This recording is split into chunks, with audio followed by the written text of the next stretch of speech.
Sweat dripped onto the canvas as Sergeant Major William Bradley, a Fiat Combatives instructor, scanned the room for his next victim. He wanted someone small, someone breakable. He pointed a scarred finger at a quiet 135-pound spectator in the corner. He had just picked a fight with Bruce Lee, August 1967. The air inside the private Oakland Athletic Club was thick with humidity, the sharp sting of wintergreen liniment and the heavy musk of unwashed canvas. This wasn't a public dojo or a glamorous tournament. This was a closed-door seminar for law enforcement and military hand-to-hand combat instructors. The men in this room were hardened veterans, beat cops and bouncers. They dealt in the currency of violence, and at the front of the room stood their undisputed central bank, Sergeant Major William Bradley. Bradley was a mountain of a man. Standing 6'3" and tipping the scales at a lean, dense 240 pounds, he looked less like a human being and more like a piece of earth-moving equipment. He had earned a fearsome reputation training elite military units in close-quarters combat. His philosophy was brutally simple. Finesse was a myth, tradition was a waste of time, and pain was the ultimate teacher. To Bradley, martial arts were little more than pajama dancing. He believed in raw, unadulterated power. If you were bigger and hit harder, you won. It was a philosophy he had proven right in bar brawls, trench lines, and training mats across the globe. "Pain compliance," Bradley barked, his voice bouncing off the concrete walls of the gymnasium. He was currently twisting the wrist of a 200-pound police officer named Richard. The officer's face was purple, his knees buckling under the excruciating pressure. It doesn't matter how many belts you have or what mystical monastery you trained in. When I apply 300 pounds of torque to your radial carpal joint, your brain stops thinking about fighting and starts begging for mercy. With a sudden, violent jerk, Bradley forced Richard face first into the mat. The heavy thud resonated through the room. The other men nodded in grim approval. This was what they had paid to see: real, ugly, fight-stopping brutality. But in the back row, sitting on a rusted folding chair, was a glaring anomaly. He didn't look like a cop. He didn't look like a soldier. He was a slender Asian man, barely 5'7", weighing perhaps 135 pounds, soaking wet. He wore neatly pressed slacks, a fitted short-sleeve button-down shirt that clung to an unnaturally V-shaped torso, and dark, stylish sunglasses despite the dim lighting of the gym. He sat with his legs casually crossed, chewing a piece of gum with a slow, rhythmic cadence. Next to him sat Sterling Silliphant, a well-known Hollywood screenwriter and close friend of the slender man. Sterling was a respected figure, a man who mingled with tough guys and actors alike. But today he was merely a chauffeur and a student, bringing his private instructor to observe the heavyweights of the American martial arts scene. Bradley released the gasping police officer and wiped his brow with a towel, his pale blue eyes scanning the room. He thrived on the fear and respect radiating from the crowd. But as his gaze swept over the back corner, it caught on the man in the sunglasses. The man wasn't cringing. He wasn't taking notes. In fact, as Bradley watched, the man leaned over to Sterling and whispered something behind his hand. Sterling suppressed a laugh, his eyes darting nervously toward the front of the room. A hot spike of irritation pierced Bradley's ego. In William Bradley's world, respect was mandatory. You didn't laugh during his demonstrations, you didn't whisper. And you certainly didn't sit in his seminar wearing Hollywood sunglasses looking like you weighed less than his duffel bag. Bradley was a predator, and his instincts told him that this small, quiet outsider was fundamentally challenging his authority just by existing in his space without fear. "We have a lot of theories floating around these days," Bradley announced, his voice dropping an octave, becoming dangerously quiet. He slowly paced toward the back of the room, the crowd parting like the Red Sea. "We have guys coming over from overseas, opening strip mall schools, teaching kids how to punch the air and break dry pine boards. They sell magic. They tell you that a 100-pound man can throw a 200-pound man using energy. Bradley stopped a few feet from where Sterling and the quiet man were sitting. In the real world, Bradley sneered, locking eyes with the reflection of his own towering frame in the man's sunglasses. Mass dictates reality. Force equals mass times acceleration. If you don't have the mass, your acceleration doesn't mean a damn thing when a grown man grabs you by the throat. Sterling shifted uncomfortably, recognizing the danger. He knew exactly who was sitting next to him, but Bradley clearly did not. To the sergeant major, this was just an arrogant civilian who needed a harsh lesson in physics. The quiet man stopped chewing his gum. He didn't look intimidated. Instead, a faint, almost pitying smile touched the corners of his mouth. He gently pushed his sunglasses down the bridge of his nose, revealing dark, intensely focused eyes that seemed to strip Bradley down to his component parts. "Mass is important," the young man said. His voice was accented, melodic, but carrying a sharp, metallic resonance that cut perfectly through the silence of the gym. But a heavy rock cannot catch a flying bird, and a dead weight cannot fight a spring. The gym went dead silent. The cops and soldiers held their breath. No one talked back to William Bradley, ever. Bradley's jaw tightened. The disrespect was now vocal and public. A vein pulsed visibly at his temple. He let out a low, humorless chuckle. "A flying bird, huh?" Bradley mocked, rolling his massive shoulders. He gestured toward the center of the training mat. "Well, why don't you bring your feathers down to the canvas, son? Let's do a little demonstration for the class. Let's see what happens when the spring meets the steamroller." Sterling placed a hand on the young man's forearm, whispering fiercely, "Bruce, don't. He's a monster. He'll try to break your neck just to prove a point." Bruce Lee smoothly stood up, adjusting his cuffs with meticulous care. He slipped his sunglasses off, handing them to Sterling without breaking eye contact with the towering soldier. "Don't worry, Sterling," Bruce replied softly, though his voice carried perfectly to Bradley's ears. "I'm just going to help the gentleman with his physics homework." "Nah." The contrast was almost comical as Bruce Lee stepped onto the scuffed gray canvas. Bradley loomed over him, casting a shadow that entirely engulfed the martial artist. The size difference was so extreme that several men in the room actually shifted forward, ready to intervene. They were here to learn combat, not watch a murder. Bruce, however, looked entirely in his element. He didn't take a traditional fighting stance. He didn't raise his fists. He simply stood there, perfectly relaxed, his arms hanging loosely at his sides. Yet anyone with a trained eye could see the terrifying biomechanics beneath the casual posture.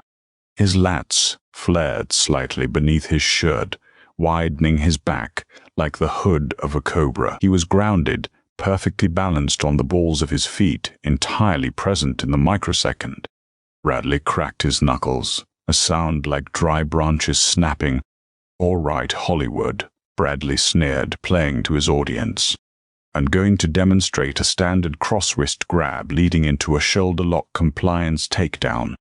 This is what you use when a suspect is resisting arrest or throws a wild punch. I want you to throw a right haymaker at my jaw. Put everything you have into it. Don't worry, I won't shatter your collarbone entirely." Bruce tilted his head, his expression a mask of polite curiosity. "You want me to punch you in the face?" "I want you to try to punch me in the face," Bradley corrected, a cruel grin spreading across his face. "I'm going to intercept your arm, step inside your guard, and introduce you to the floor. Ready?" Bruce let out a soft breath. "Whenever you are." Bradley settled into a wide, grounded stance, his massive hands raised slightly. "Go." What happened next defied the processing speed of the human eye.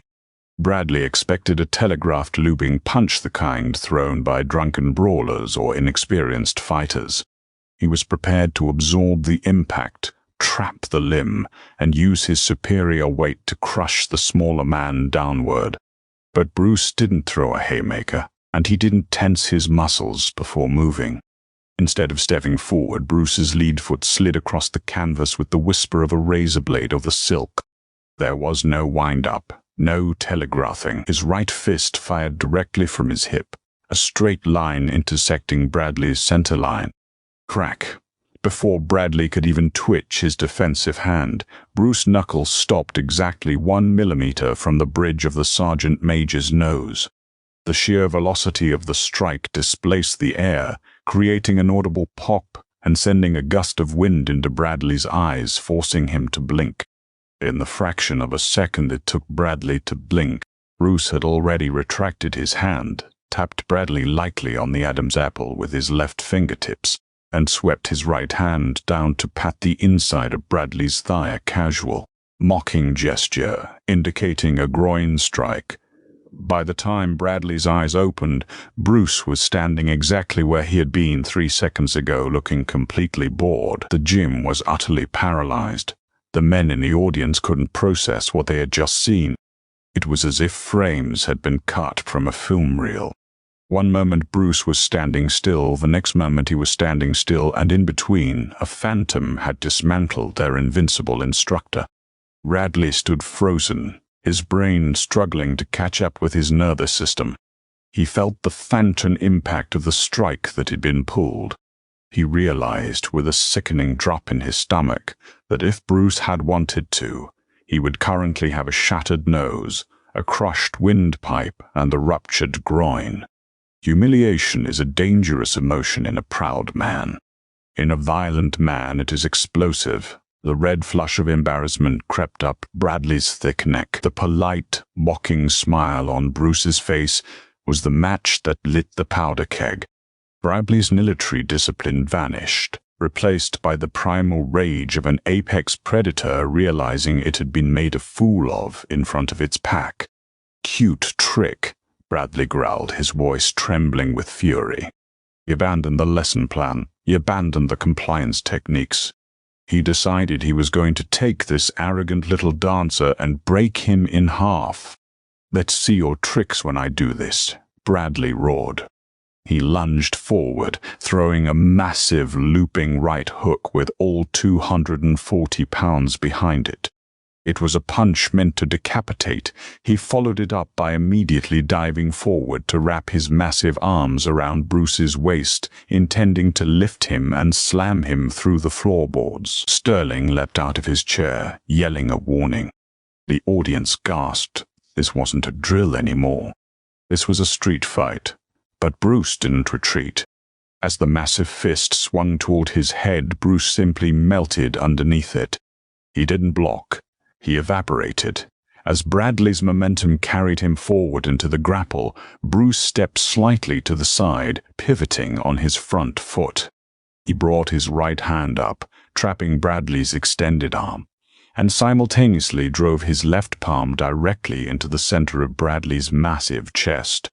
It didn't look like a powerful strike. It looked like a gentle push. Bruce's feet didn't leave the ground. His body barely seemed to move. But the sound that echoed through the gym was like a cannon firing. Boom! The kinetic energy transferred from the floor through Bruce's hips and out of his palm with devastating efficiency. It was the legendary 1-inch punch, applied not to a stationary board, but to a charging 240-pound giant.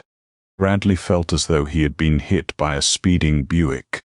All the air violently evacuated his lungs in a wet gasp. His forward momentum was instantly arrested, reversed, and amplified. The giant lifted off his feet. He flew backward through the air, completely airborne, traveling over 6 feet before crashing violently into a stack of heavy canvas training bags in the corner of the room. The bags toppled over, burying the wheezing, gasping instructor under a mound of heavy canvas and dust. Silence descended on the room once again, heavier and more profound than before. The only sound was the raspy, desperate breathing of the sergeant major struggling to pull oxygen back into his paralyzed diaphragm. Bruce Lee calmly smoothed the front of his shirt. He looked toward the pile of bags, his face devoid of anger, ego, or triumph. It was the look of a craftsman who had just hammered a nail exactly where it was supposed to go. Force, Bruce said to the quiet room, his voice calm and even, is not mass times acceleration. Force is the efficiency of acceleration. Mass is just dead weight if you don't know how to move it. He turned and walked casually back to his rusted folding chair. Sitting down and crossing his legs, he looked at Sterling, who was staring at him with his mouth agape. "My gum, please," Bruce said softly. But the lesson was far from over, and William Bradley was not a man who stayed down. Dust motes danced in the harsh overhead light as the pile of heavy bags shifted. A massive calloused hand gripped the top bag, violently shoving it aside with enough force to tear the thick canvas loop. Sergeant Major William Bradley rose from the wreckage. He was breathing heavily, his chest heaving as his brain desperately tried to reboot his central nervous system. A dark, angry bruise was already blossoming exactly in the center of his sternum. He didn't look at the other men in the room. He didn't look at the police officer, Richard, whom he had tormented earlier. His pale blue eyes were locked entirely on the slender man sitting in the folding chair, calmly chewing his gum. Sterling Silliphant tensed, his knuckles turning white as he gripped the edge of his own seat. He leaned toward his friend. "Bruce, he's not done. You embarrassed him in front of his disciples. A man like that doesn't just walk away. He's going to try to kill you." Bruce Lee didn't break his gaze from the hulking instructor. "He is angry," Bruce whispered back, his tone strictly analytical, completely devoid of fear. "Anger is an anchor. It makes a fighter heavy. It makes his mind rigid. Watch his shoulders, Sterling." He has stopped thinking about combat. He's only thinking about revenge.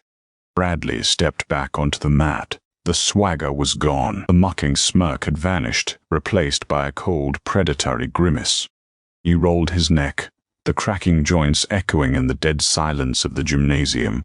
He dropped his chin, tucked his elbows tight to his ribs, and adopted a traditional, grounded boxing stance. He was no longer trying to teach a lesson. He was preparing for a war of attrition. "Get up," Bradley rasped, his voice vibrating with suppressed rage. "We aren't finished. You got a lucky shot. A trick. Let's see how you handle an actual fight." No holding back. Bruce sighed softly, a sound of genuine disappointment. He stood up, slowly unbuttoning the top button of his shirt to give his neck more breathing room. He walked to the center of the mat, his footsteps making absolutely no sound. He didn't assume a boxing stance. He didn't raise his guard. He stood in a relaxed, unorthodox posture, his right hand extended slightly forward, his lead foot lightly tapping the canvas. It was the stance of a fencer, not a brawler. "A trick requires a willing participant," Bruce said calmly. "I am not fighting you, Sergeant Major. I am simply reflecting you. If you attack with chaos, you will be met with a mirror." With a sudden guttural roar, Bradley charged. He didn't swing wildly this time. He closed the distance with terrifying speed for a man of his size, firing a piston-like left jab aimed directly at Bruce's nose, intending to follow it up with a crushing right cross. It was a textbook 1-2 combination executed with military precision and bone-breaking intent. But the target simply wasn't there. Bruce didn't block the jab. Blocking meant meeting force with force, a mathematical equation where the heavier mass would always win. Instead, Bruce slipped his head a fraction of an inch to the outside. At the exact same millisecond, his lead hand shot forward, gliding over the top of Bradley's extending arm like water flowing over a rock. Smack! Before Bradley's jab had even fully extended, Bruce's back fist snapped into the side of the giant's jaw. It wasn't a knockout blow, but a blinding, stinging strike that disrupted Bradley's equilibrium. Furious, Bradley pushed through the sting, firing his massive right cross. This was the trap he had set: take the pain, close the distance, and unleash the heavy artillery. But Bruce had anticipated the rhythm. As the right cross initiated, Bruce stepped inside the arc of the punch. He brought his left forearm up, intercepting Bradley's bicep at its root, neutralizing the momentum before the punch could generate power. Simultaneously, Bruce's right hand darted forward in a blur, executing a rapid, rhythmic series of strikes. Pop, pop, pop, pop. 4 consecutive punches, thrown with a vertical fist from the center line, landed squarely on Bradley's solar plexus in the span of a single second. It was the Wing Chun chain punching technique, adapted and accelerated for modern combat. Bradley gasped as the air was forced from his lungs yet again. His eyes widened in panic. Every time he tried to mount an offense, he was suffocated. He couldn't find the space to swing. Bruce was clinging to him, smothering his weapons, occupying his center of gravity. Desperate, Bradley abandoned striking and lunged forward to grapple, throwing both his massive arms around Bruce's torso in a bear hug. He planned to rely on raw strength to squeeze the air out of the smaller man and slam him to the concrete floor beneath the mat.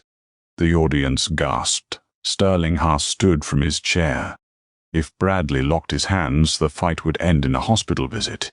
"Gotcha," Bradley hissed through clenched teeth, his thick arms wrapping around Bruce's ribs. But Bruce did not panic. As Bradley's arms closed, Bruce abruptly dropped his center of gravity, sinking his weight directly down while violently thrusting his hips backward. He created a pocket of space between them. Before Bradley could adjust his grip, Bruce brought both of his hands up through the center of Bradley's arms. It was an explosive wedging motion. Bruce's forearms acted like hydraulic presses, violently flaring outward and breaking Bradley's hold from the inside. The moment the grip was broken, Bruce seized the initiative.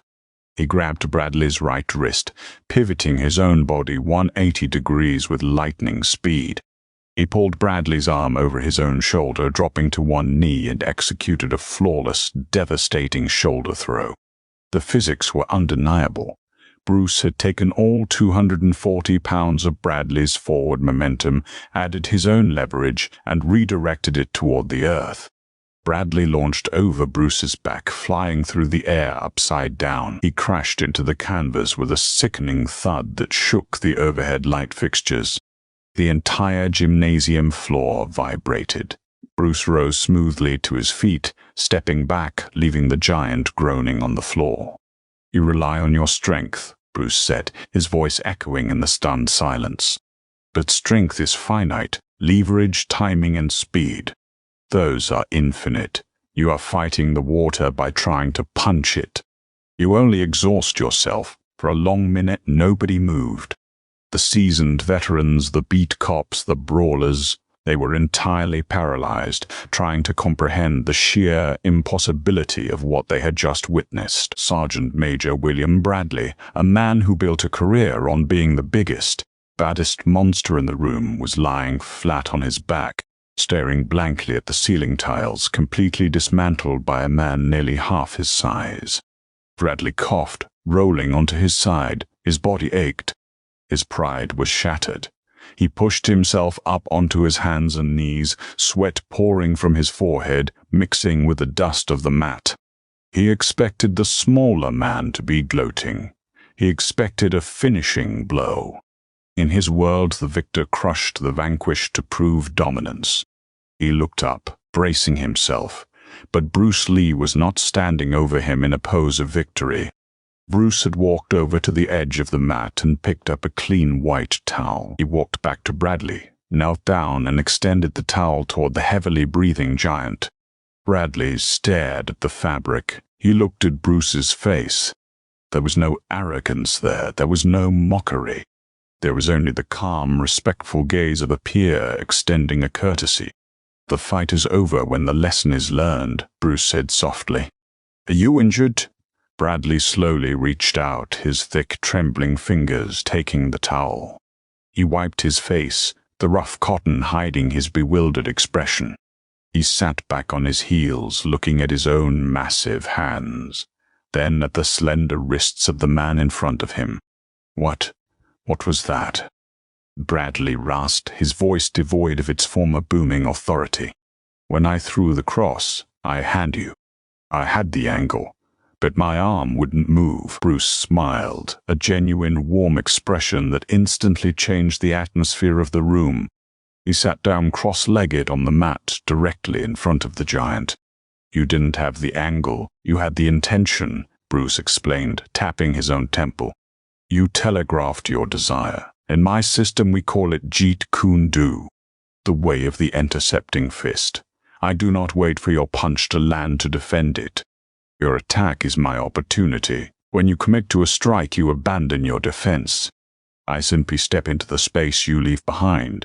A police officer named Mitchell, who had been standing frozen near the wall, slowly stepped forward as if approaching a wild animal. But, sir, respectfully, how did you throw him? He outweighs you by 100 pounds. That defies gravity. Gravity is just a rule, and rules can be manipulated, Bruce answered, looking up at the growing crowd that was unconsciously migrating toward the center of the mat. I did not throw him. I helped him throw himself. He gave me his momentum. I simply provided the steering wheel. Bradley let out a low, rambling chuckle that sounded entirely different from his earlier mocking laugh. It was a laugh of genuine disbelief and newfound respect. He pushed himself up to his feet, groaning as his bruised ribs protested. He stood towering over Bruce, but the dynamic had completely shifted. The apex predator had recognized a higher evolutionary form. Bradley extended his massive hand downward. Bruce reached up and clasped it.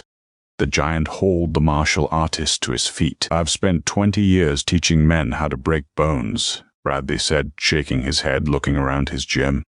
I told them that mass dictates reality. I told them speed is just a bonus. He looked back at Bruce, his pale eyes completely clear. I was wrong. I don't know who you are, son, but I have never seen anything like that in my life. My name is Bruce Lee, Bruce said, offering a polite bow. Well, Mr. Lee, Bradley said, rubbing his aching chest. If you don't have anywhere to be, I've got 30 guys here who just realized their curriculum is about 10 years out of date. Do you mind showing us how to intercept? Sterling Silliphant watched from his folding chair, a massive grin spreading across his face. He finally relaxed, leaning back and crossing his arms. He had brought Bruce here, hoping his friend might make some connections, maybe impress a few tough guys. He hadn't expected him to completely rewrite the operating system of an entire room of combat veterans. For the next 2 hours, the private Oakland Athletic Club transformed. The tension evaporated, replaced by the fervent energy of genuine discovery. The room of hardened soldiers and cops became students again. Bruce moved among them, a blur of motion and eloquent explanation. He showed them how to close the distance without telegraphing. He demonstrated how a relaxed muscle moves faster than a tense one. He let Bradley practice the intercepting trap, patiently correcting the giant's posture, showing him how to channel his massive weight into precise, efficient kinetic chains rather than wild, looping swings. Empty your mind, Bruce told them, his voice ringing with a philosophical depth that captivated the room. Be formless, shapeless. Like water, you put water into a cup, it becomes the cup. You put water into a bottle, it becomes the bottle. You put it in a teapot, it becomes the teapot. Water can flow or it can crash. He looked at Bradley, placing a hand on the giant's arm. Be water, my friend. By the time Bruce and Sterling finally left the gymnasium, the sun had set, casting long shadows across the Oakland streets. The air was cool and crisp as they walked toward Sterling's car. The screenwriter shook his head in absolute disbelief. Bruce, you are a madman. Do you know who that was? He could have snapped you in half if he got a clean grip. Bruce slipped his dark sunglasses back on despite the evening gloom. He adjusted his cuffs, perfectly unruffled, looking exactly as immaculate as he had when he first walked in. A heavy bag doesn't hit back, Sterling, Bruce smiled, opening the passenger door. But sometimes the heavy bag needs a reminder that the world is much bigger than the gym. Behind them, inside the brick walls of the athletic club, Sergeant Major William Bradley stood in front of a heavy canvas bag. He didn't square up. He didn't drop his chin. He stood relaxed, breathing deeply, imagining the water, and for the first time in his life he tried to move without a shadow. Did this real-life clash of titans leave you breathless? Bruce Lee's philosophy of the intercepting fist changed the martial arts world forever, proving that intelligence and speed conquer brute strength. If you loved this deep dive into martial arts history, hit that like button, share this story with your friends, and subscribe to the channel for more incredible true stories of legendary warriors and their unforgettable battles.